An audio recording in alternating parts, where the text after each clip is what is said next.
మన భారతీయ పురాణ ఇతిహాసాలైన రామాయణ మహాభారతాల్లో మనకు తెలిసిన కథల కంటే మనకు తెలియని ఉపకథలే చాలా ఎక్కువుంటాయి. ముఖ్యంగా మహాభారత యుద్ధమనగానే మనకు కృష్ణుడు, అర్జునుడు, కర్ణుడు, భీష్ముడు వంటి మహావీరులే గుర్తొస్తారు. కాని ఆ కురుక్షేత్ర మహాసంగ్రామంలో పాండవుల విజయానికి పునాది వేసిన ఒక వీరుడున్నాడు. అతనే అరవాన్.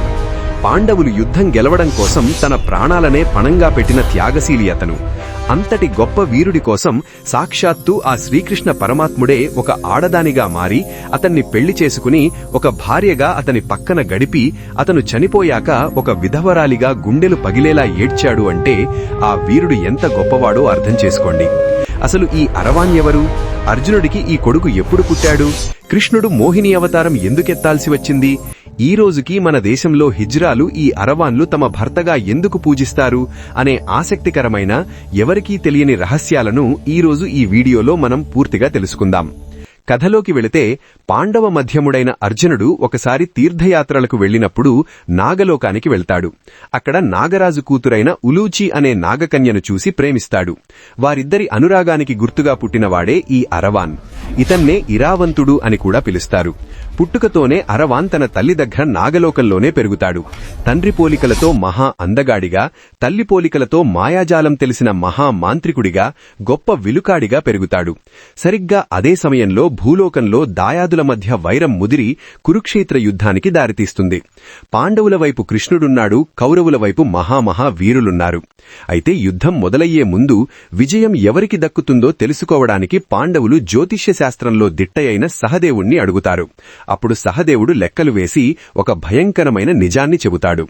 ఈ యుద్ధంలో పాండవులు గెలవాలంటే యుద్ధం మొదలయ్యే ముందే కాళికాదేవికి ఒక సర్వలక్షణ సంపన్నుడైన వీరుడిని నరబలి ఇవ్వాలి అని చెబుతాడు.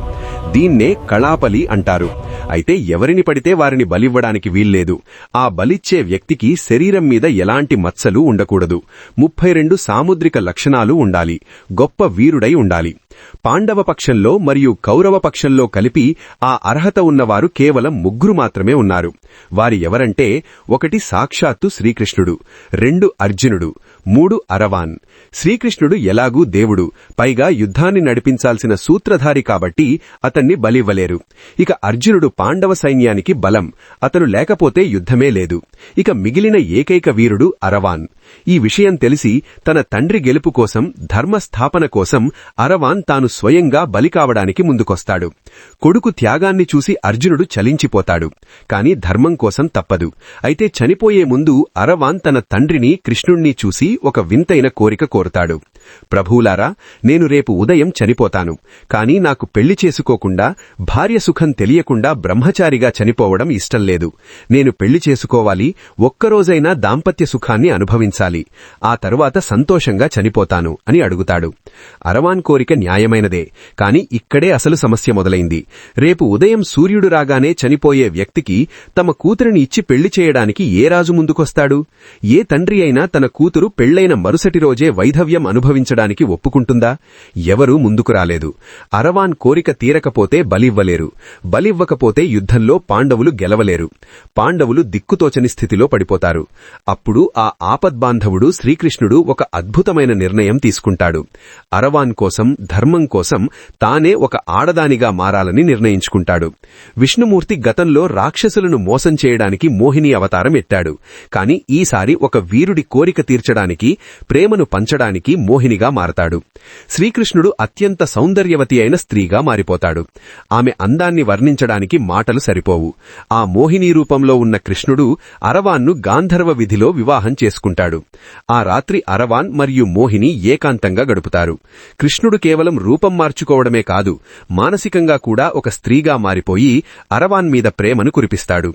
అరవాన్ కూడా తన జీవితంలో ఆఖరి రాత్రిని అత్యంత ఆనందంగా గడుపుతాడు. మరుసటి రోజు ఉదయం రానే వస్తుంది. అరవాన్ను బలిపీఠం మీదకు తీసుకువెళతారు. అరవాన్ తన తలను ఖండించుకుని కాళికాదేవికి అర్పిస్తాడు. అక్కడితో కథ అయిపోలేదు. అసలు ఘట్టం ఇక్కడుంది. తన భర్త చనిపోయాడని మోహిని రూపంలో ఉన్న కృష్ణుడు గుండెలు పగిలేలా ఏడుస్తాడు. అది నటన కాదు, నిజమైన బాధ.